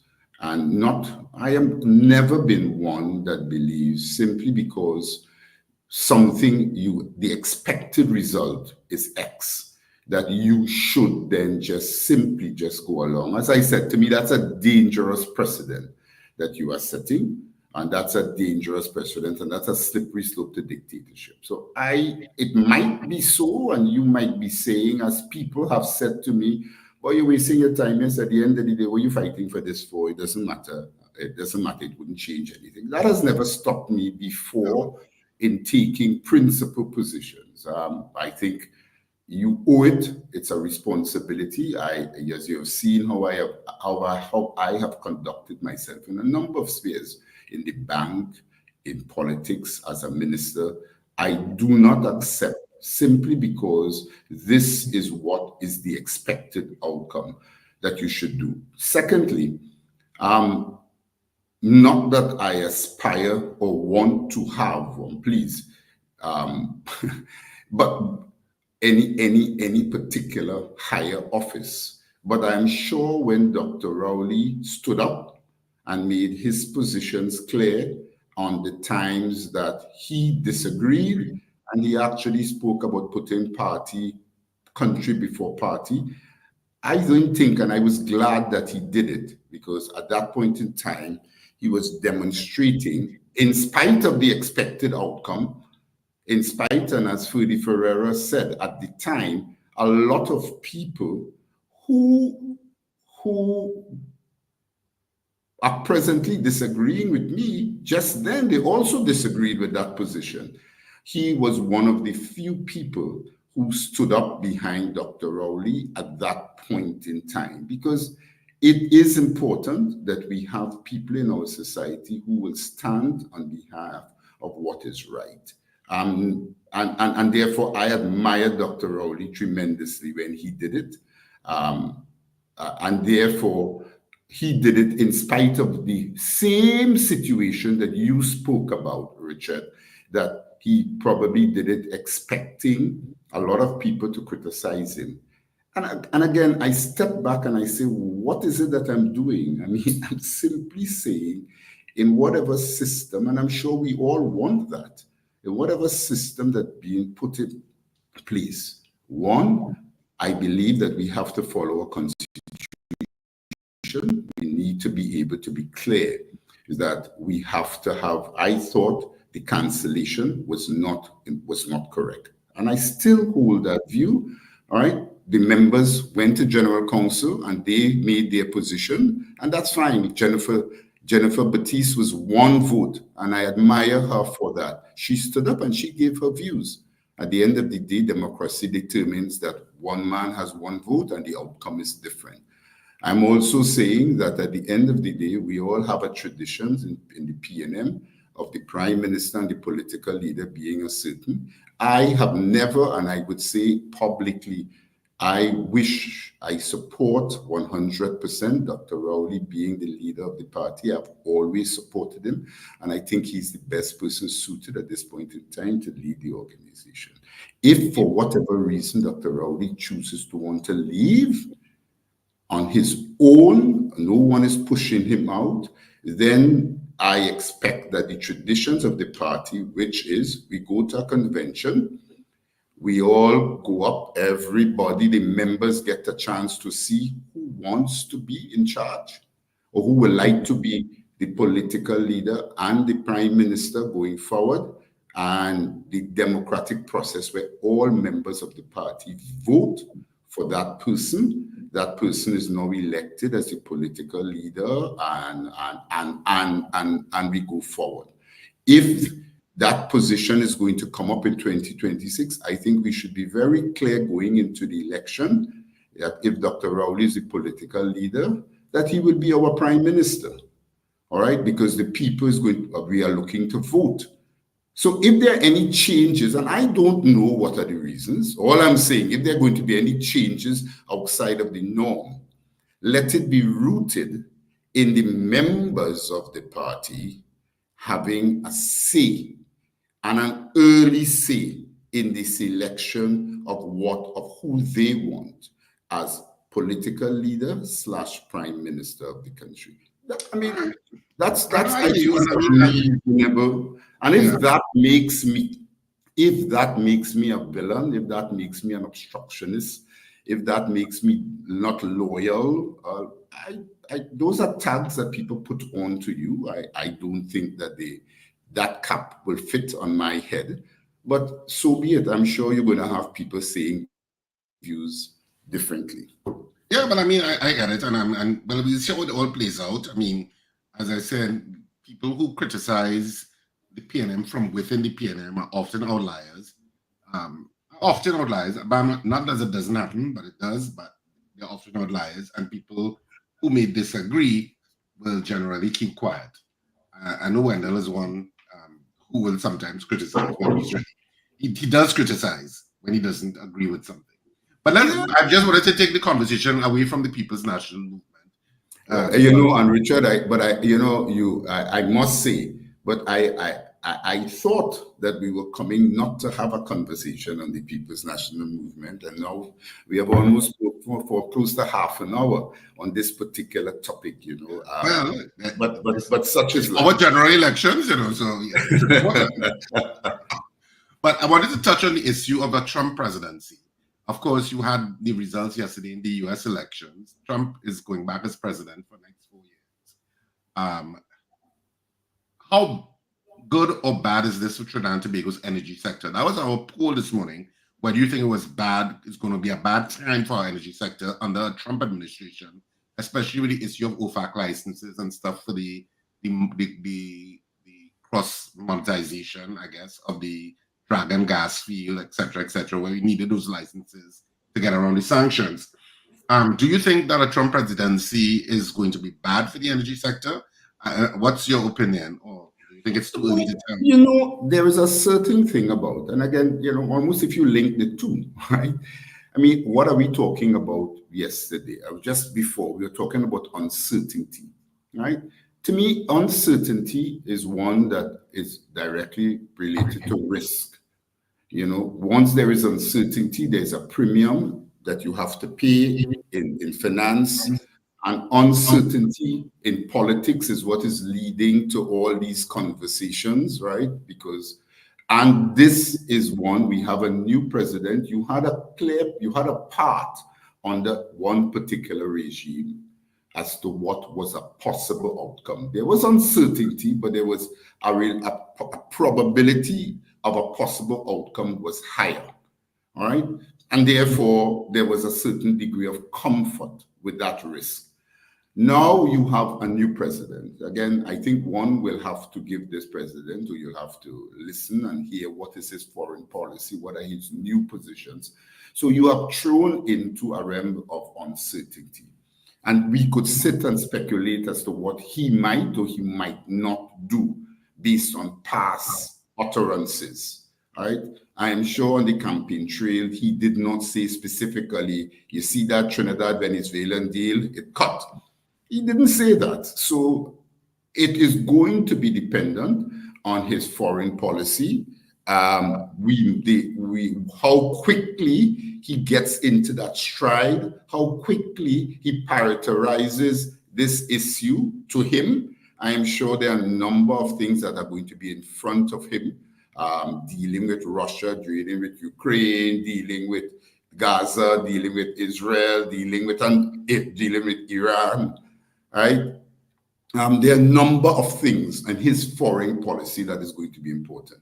What we have now introduced is the level of uncertainty into the spectrum, and we have affected our probability of outcome.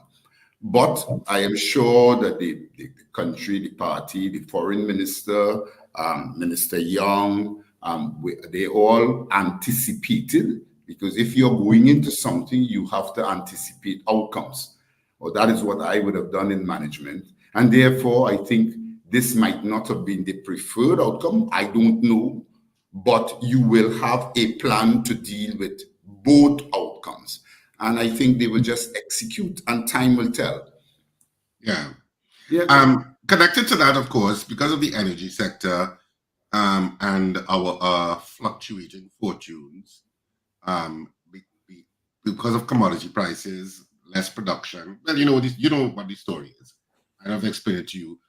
We have the forex issue that is a big issue that has now assumed a crisis sort of proportion, and so there are now discussions between the Minister of Finance and I believe the Bankers Association. Considered, we had one of the leaders of the Bankers Association on earlier in the week with regard to the issue. But what's your take on how Trinidad and Tobago should navigate this foreign exchange issue? Because it's, of course, something that's one of the focal points in our economy at this point.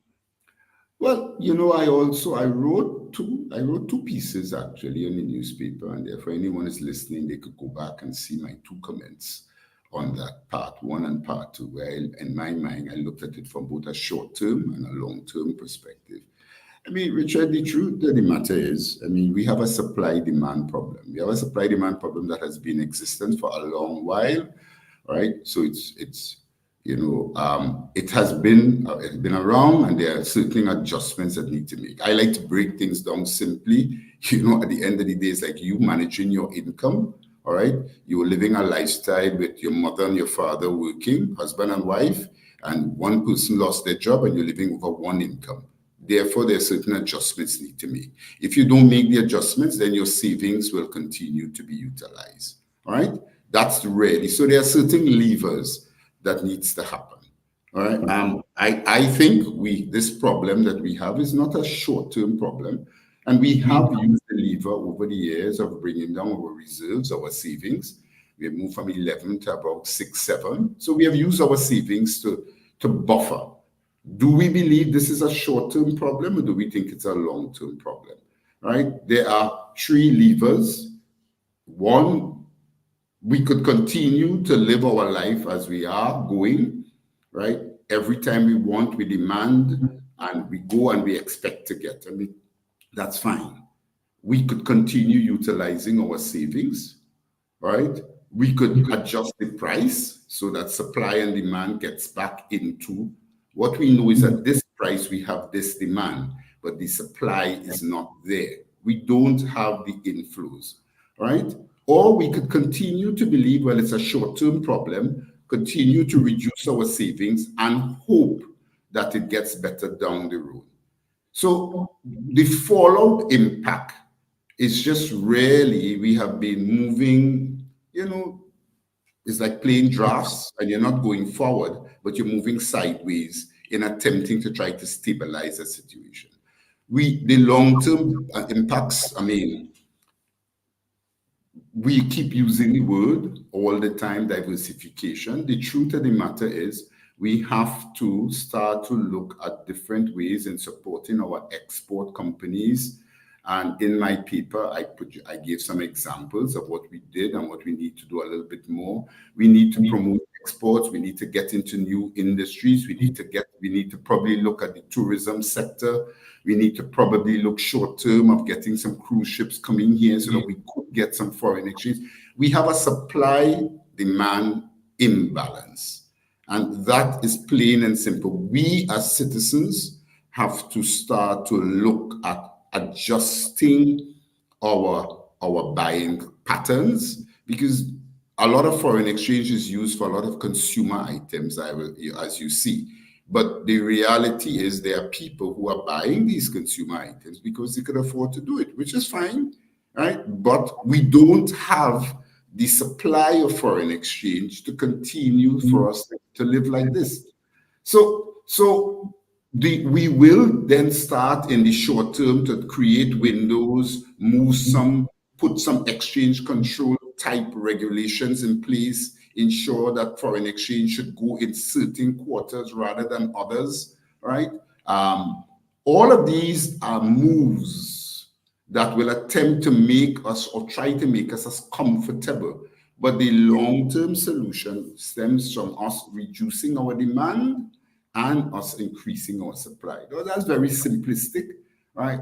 And whoever government is in power, it doesn't matter. It is not that the PNM is doing this simply because they hate people, right? Or Minister of Finance doesn't like, or he can't. It is a fundamental economic problem. And when you have scarce resources, which is what we have, it's a scarce resource.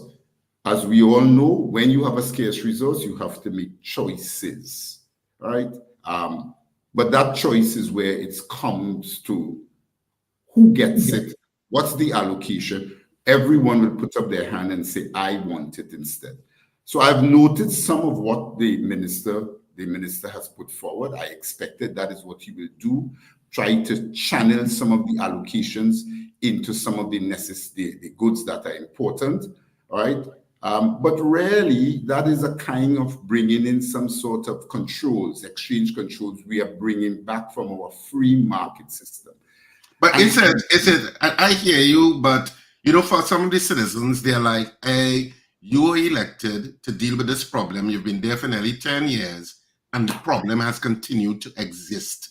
So is it a problem in terms of decision-making on the part of the People's National Movement leadership, in terms of decision-making and the rapidity in which certain things are implemented in this country? Because for some citizens, they're hearing you and they're saying in their minds, I don't really want to hear you. Don't tell me about making any sacrifices. I've been making sacrifices for 10, 15 goddamn years. I don't need to hear you. We elected you. Solve the damn problem.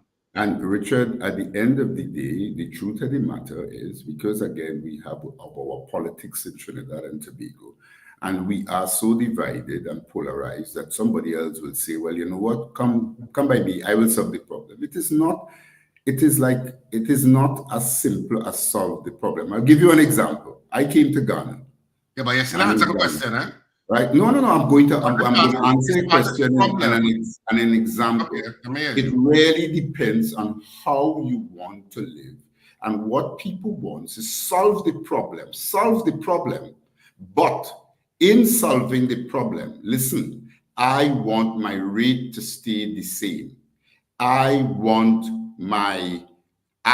to be able to go to the bank and get any amount of foreign exchange that I want. I want to be able to go and take my credit card and do whatever I want. All right? There is a but. There is a solve the problem in this way.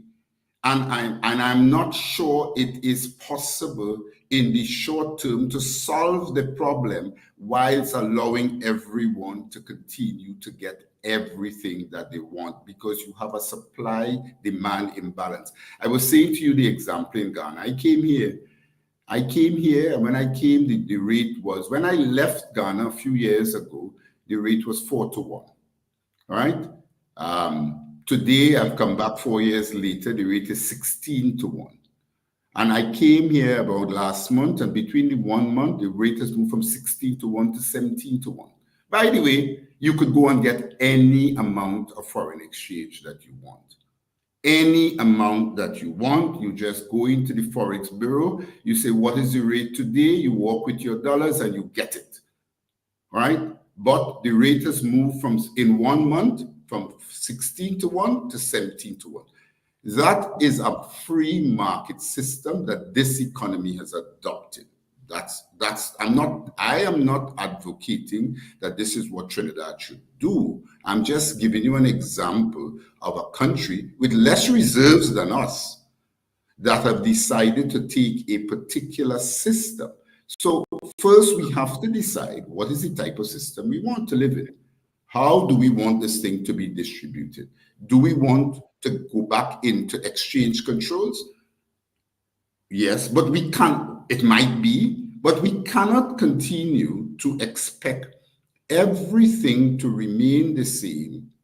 And when you have, what will you, Richard, do to your kids if you have lost your income? You are not working, you're living now on your wife's income, all right? Sacrifices need to be made, and the kids continue to say, Daddy, I don't care about all the problem, you know. You all are parents. You brought us here into this world. No, come on, bad analogy. We are not children. No. The kind of vision that politicians have. No. And Richard, okay, if you think it's a bad analogy, I am never in the term trying to say, I was using the example, the analogy to say, right, there are some realities about our issues that we need to make some adjustments. And I agree, it is up to the politicians to sell these adjustments, and it's up to the politician to ensure that when the country is taken into their confidence, told what needs to happen, and leadership will get us to all understand that we need to take certain adjustments in the short term to the long term. But what we are seeing is the fallout of a problem that we do not have the supply to meet the demand. And the point I'm making, because we have to end now, we are bang on 8 a.m., is the problem I'm making, Robert, is that the adjustment and the sacrifices that Trinidadians and Tobagonians have been asked to make has been ongoing for years. It's not new. So every time, politicians can't come every time and say, okay, all you have to tighten your belt. What, you want me to have a waist 16? How far you want my belt to go? And I'm just saying that part of the responsibility of putting yourself up for leadership of this country is to solve these problems and to have quick decision-making processes, to think out of the box, be innovative, and to inspire and move the country forward. And that's the responsibility of both parties, that aspire to lead us to convince us that they have the answers. Because that's the job. That's the job you asked for. That's the job I think the last part, the last question, the last statement of yours is very important. I think it's also important for me to just put on the table. I mean, one of the things that I see falling out of Trump's victory is during his campaign, he also spoke again, about pulling out of the Paris Accord, and he pulled out the last time. How we deal with climate change is going to be very important with us, especially in our region. And there is also the need for climate financing to help us deal with a problem that we didn't create as small island states. And we know at COP there have been a lot of issues surrounding the payment of who should pay. And those amount of monies have not materialized as they should. With the United States not being there, it will put a dent on our ability to deal. And to me, that's another serious challenge that will take a lot of financing and will take and have serious impact on us, that as a country, we need to be concerned about going forward. Yeah. All right, Mr. Lahan, thank you for the conversation this morning. Always appreciated. And we always a pleasure. Always value your input. Thank you so much. Thank you, Richard. Thank you, Steve. And again, I must say, enjoy your birthday. Yes, I did have a fantastic time, and it was a pity that we didn't get a little bit more time to talk about Trump and the implications and so forth, which I thought we were coming to do. But such is life. I hope the other conversations were indeed enlightening, Richard. Yep. Thanks again, Trinidad and Tobago. Good morning, all. All right, thank you. Of course, Robert. We'll have you next week. A day to talk about the U.S. All right, no problems. Solely about the U.S. We can talk solely about. All right, so this is where we wrap up the Power Breakfast Show on this Thursday morning. Of course, the weekend begins tonight. People at the second after midnight. Don't you forget it. Theater is on this weekend. Love is a Walk. It's the absolutely funniest show of